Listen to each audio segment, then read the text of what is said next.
ఉన్నాడు పొడుగుట ఆయన. నేను మొన్న కూడా చెప్పిన, ఇవాళ కూడా చెప్తున్నా, దూలం లెక్క పెరిగింది కానీ దూడకున్న బుద్ధి కూడా ఆయనకు లేదు.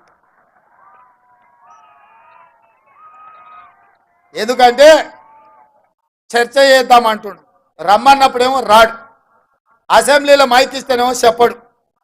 మయ్యన్నే ప్రసాద్ గారు మాట్లాడవాయని మాట్లాడేది ఉండే ఏం చేసిర్రో మీరు ఇవాళ. అందుకే మిత్రులారా, 10 ఏళ్ళల్లో ఒక్క పని చేయలే. మల్కాజ్గిరి నుంచి మనం మేడ్చల్ వరకు మనకి ఎంఎంటీఎస్ రైలు ఉంటే పట్టాలు వేసినా కూడా డబ్బాలు కొనలే ఈ సన్నాసోడు. మనకు మెట్రో రైలు రాలే. మా జంగయ్య చెప్తున్నాడు ఇప్పుడే, అన్న మేడ్చల్ వరకు 4 నియోజకవర్గాలు ఉన్నాయి, మెట్రో రైలు రావాలి. 10 ఏళ్ళు అయింది, ఎందుకు తీసుకురాలే కేసీఆర్? కనీసం ఆలోచన అన్న చేసిండా? ఇవాళ మన ప్రాంతంలో జవహర్ నగర్ డంపింగ్ యార్డు, ఆ నీళ్లతోని పక్కలున్న గ్రామాలు కలుషితం అయిపోయి చెరువులలో చేపలు బతికేటట్లేదు, ఊర్లలో మనుషులు బతికేటట్లేదు. కనీసం కాదాన్ని కూడా చక్కగా దిద్దలేకపోయినా సన్నాసి జవహర్ నగర్ డంపింగ్ యార్డ్ల. ఇలా ఏదన్నా చూడండి, మన ప్రాంతంలో వాళ్ళు వచ్చినాక నష్టం జరిగింది. ఇవాళ హైటెక్ సిటీ దిక్కు కోకాపేట, మంచిరేవుల, పుప్పాలగూడ, నార్సింగ్లో 100 కోట్లు ఎకరం పోతుంది. మరి మేడ్చల్ దిక్కు 10 కోట్లకు కూడా ఎందుకు పోతలేదు? ఈ ప్రభుత్వం ఈ ప్రాంతానికి రావాల్సిన ఫ్లైఓవర్లు, రోడ్లు వైడనింగ్ చేయకపోవడమే కదా. అందుకే ఇవాళ కరీంనగర్, ఆదిలాబాద్, మెదక్ ఈ ప్రాంతాలకు పోనీకే పెద్ద పెద్ద స్కైవేలు కానీ పెద్ద రోడ్లు కానీ ఇవాళ మనం రాగానే ఈ ప్రాంతాన్ని అభివృద్ధి చేయాలి.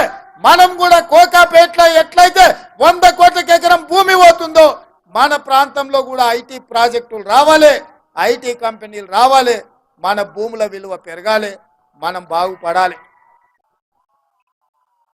హైదరాబాద్లో ఉన్న చెత్త అంతనేమో మన ఊర్లో మోస్తారంట, హైటెక్ సిటీ ఏమో కోకపేటలో కడతారంట.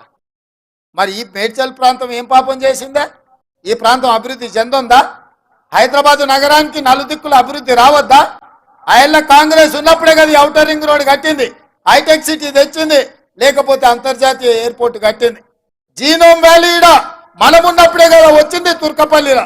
మా వేణి ఇన్నే ఉన్నట్టున్నాడు సర్పంచ్. ఇవాళ జీనోమ్ వ్యాలీలో వేలాది మందికి ఇవాళ ఉద్యోగాలు వస్తున్నాయంటే కాంగ్రెస్ ఉన్నప్పుడే కదా ఈ ప్రాంతానికి తెచ్చిందని నేను అడుగుతున్నా.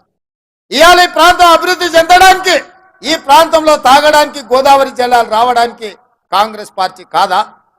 అందుకే మిత్రులారా, ఇవాళ ఆలోచన చేయండి. ఎవడెవడో వస్తాడు, ఏదేదో చెప్తాడు, ఎవరిని నమ్మకండి. ఇవాళ మన ప్రభుత్వం ఉంది, మీ సమస్యలు తెలిసిన ప్రజాప్రతినిధి ఇక్కడ మీ అన్న, మీ తోడుగుండే మీ సోదరుడు ఇవాళ ముఖ్యమంత్రిగా ఉన్నాడు. తప్పకుండా ఈ ప్రాంతాన్ని అభివృద్ధి చేసే బాధ్యత కాంగ్రెస్ పార్టీ తీసుకుంటుంది.